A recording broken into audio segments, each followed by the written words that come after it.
अस्सलाम वालेकुम friends, welcome to my plant world. Friends, आज ये जो दो बहुत ही खूबसूरत फ्लावर्स मैं आपको दिखा रही हूँ। फ्रेंड्स, ये फ्लावर्स हैं कोलम्बाइन फ्लावर्स और इसे एक्विलिजिया प्लांट भी कहा जाता है।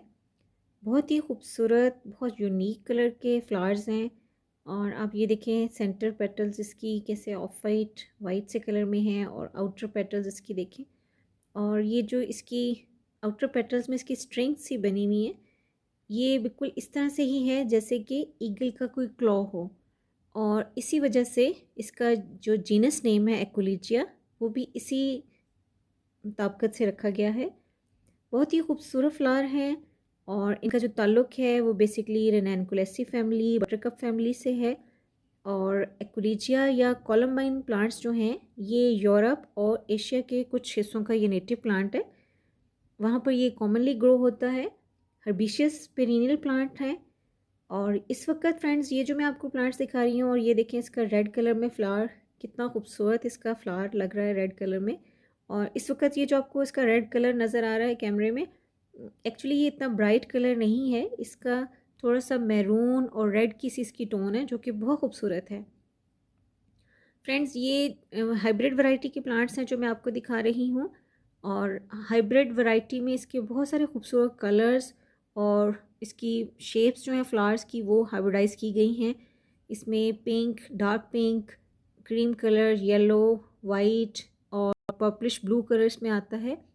वैसे भी एक्विलिजिया की बहुत ज़्यादा स्पीशीज़ हैं और उसमें डिफरेंट डिफरेंट कलर्स हैं, डिफरेंट डिफरेंट फ्लावर्स की शेप्स हैं। इसमें फ्रेंड्स एक डबल पेटल वाले फ्लावर्स भी आते हैं जो कि ज़रा टॉल वैरायटी में होते हैं। ये वाले जो प्लांट्स हैं ये शॉर्ट वैरायटी के होते हैं। और इसमें बहुत ज़्यादा टॉल फ्लावर्स की जो फ्लावरिंग स्पाइक निकलती है वो बहुत लंबी नहीं होती, जबकि जो डबल पेटल्स वाले होते हैं वो टॉल होते हैं और काफ़ी देर तक उनके फ्लावर्स जो हैं वो ब्लूम करते हैं। हमारे यहाँ वो अभी अवेलेबल नहीं है नर्सरी पे। हमारे यहाँ नर्सरी पर यही वाली इसकी जो वैरायटी अवेलेबल है। वो टॉल वाले जो हैं उनको कट कट फ्लावर के तौर पे भी यूज़ किया जाता है। और ये वाली जो वैरायटी है ये हमारे यहाँ जनवरी के एंड से इसमें ब्लूमिंग स्टार्ट हो जाती है और फिर अप्रैल मई तक इसमें ब्लूमिंग होती रहती है। डिपेंड करता है मौसम, अगर ठंडा है तो मई में भी इसमें ब्लूमिंग होती है। फ्रेंड्स, इस प्लांट की एक्विलिजिया या कोलम्बाइन की अगर हम रिक्वायरमेंट की बात करें, वैसे बहुत ही ईजी टू ग्रो प्लांट है। बहुत आसानी से ग्रो हो जाता है और काफ़ी ज़्यादा इसमें ब्लूमिंग होती है। बस इसके जितने स्पेंट फ्लावर्स हैं उनको कट करते रहें ताकि इसमें न्यू न्यू बर्ड्स बने और इनमें फिर न्यू न्यू फ्लावर्स आते रहें। और अगर हम इसको कट नहीं करेंगे तो इसमें सीड पॉट्स तैयार होना शुरू हो जाएंगे जो कि अभी हमें नहीं चाहिए। और इसकी फोलिएज देखें, कितनी खूबसूरत इसकी फोलिएज है। इसमें दो तरह की फुलिएज आती है, एक थोड़ी सी लाइट ग्रीन कलर की और एक थोड़ी सी पर्पलिश ग्रीन कलर में फुलिएज आती है। फ्रेंड्स, इसके वो जो हमें सॉइल चाहिए वो गुड रिच सॉइल में इसको लगाएं। ख़ासतौर पर अगर हम इसे पॉट में ग्रो कर रहे हैं तो इस बात का ख्याल रखें। और अगर ज़मीन में लगा रहे हैं तो ज़मीन में तो ये नॉर्मल सॉइल में भी चल जाता है, बस एक दफ़ा इसमें कोई सी भी खाद जो है वो शामिल कर दी जाए। और पॉट में लगाते वक्त इसको बहुत ज़्यादा बड़े पॉट की ज़रूरत नहीं है क्योंकि इस प्लांट की जो रूट्स होती हैं वो काफ़ी शैलो रूट्स होती हैं। तो आप इसे किसी नॉर्मल साइज़ के पॉट में भी लगा सकते हैं। जैसे ये मैंने 8 इंचेस के पॉट में एक प्लांट जो है वो ग्रो किया हुआ है।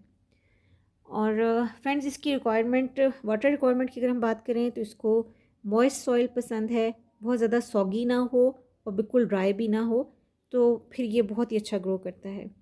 और इसको विंटर में फुल सन में रखें, फुल सन में ये अच्छा ग्रो करेगा। लेकिन जैसे जैसे मौसम में तब्दीली आना शुरू हो, थोड़ा गर्मी का मौसम स्टार्ट होने लगे, तो फिर हम इसे पार्शियल शेड में रख सकते हैं या ऐसी जगह पे रख सकते हैं जहाँ पर इसे सिर्फ मॉर्निंग की सनलाइट मिले। फिर इसकी ग्रोथ बहुत ही अच्छी होगी। और आज फ्रेंड्स 21 अप्रैल है। आज मैं इसकी वीडियो बना रही हूँ तो आप देखें इस वक्त मेरे एक्विलिजिया कोलम्बाइन प्लांट की क्या कंडीशन है। और इस वक्त ये प्लांट जो है वो बिल्कुल ख़त्म होने वाला है। वैसे भी क्योंकि ये हर्बिशियस पेरिनियल प्लांट्स होते हैं, ऊपर से डाई हो जाते हैं, लेकिन इनकी रूट्स जो हैं वो अलाइव रहती हैं। लेकिन अब देखते हैं कि ये हाइब्रिड वाली वैरायटी में इनकी क्या कंडीशन रहती है। ये देखें, ये मेरा रेड वाला प्लांट था और इसके ये देखें अब कितने फ्लावर्स का साइज़ कितना छोटा हो गया है। और इनके लीव्स देखें, इनका लीफ का कलर भी चेंज हो गया है।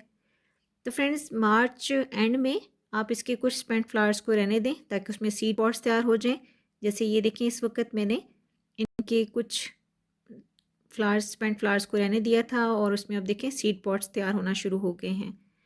फ्रेंड्स, इनके जो सीड्स होते हैं, इनसे जब हम दोबारा प्लांट्स को ग्रो करते हैं तो सेम फ्लावर्स नहीं आते, लेकिन जो लोकल वाली वैरायटी होती है वो सेल्फ सीडलिंग से ग्रो होते हैं और उसमें सेम प्लांट्स ही तैयार होते हैं। और ये देखें, ये मेरा वो ब्लू वाला प्लांट था और इस पे भी काफ़ी ज़्यादा सीड पॉट्स जो हैं वो तैयार हो चुके हैं, लेकिन इस पर आपको कोई भी लीव्स नज़र नहीं आ रहे होंगे क्योंकि इस पर काफ़ी ज़्यादा स्वेयर किस्म का स्पाइडर माइट्स का अटैक हुआ था। तो फ्रेंड्स, ये जो प्लांट होते हैं एक्विलिजिया, इन पर मार्च अप्रैल में जब मौसम में थोड़ी तब्दीली आती है, थोड़ी गर्मी स्टार्ट होना शुरू होती है, तो उस वक़्त इस पर पेस्ट का अटैक होता है। मिलीबग्स और स्पाइडर माइट्स, दो ये मेन हैं पेस्ट जिनका इस पर अटैक होता है, तो उससे इनको बचाएं। और अभी तो मैंने इनके जितने भी लीव्स थे उनको कट कर दिया और अब जो है सीड पॉट्स इसके काफ़ी हेल्दी हैं। तो होपफुली फ्रेंड्स, इससे सीड्स तैयार हों और फिर हम दोबारा से उनको ग्रो करने की कोशिश करें। तो फ्रेंड्स, अगर आपको एक्विलिजिया कोलम्बाइन प्लांट्स के बारे में दी गई इन्फॉर्मेशन अच्छी लगी तो इसे लाइक करें और अगर आप मेरे चैनल पर न्यू हैं तो मेरे चैनल को सब्सक्राइब करें। Thanks for watching.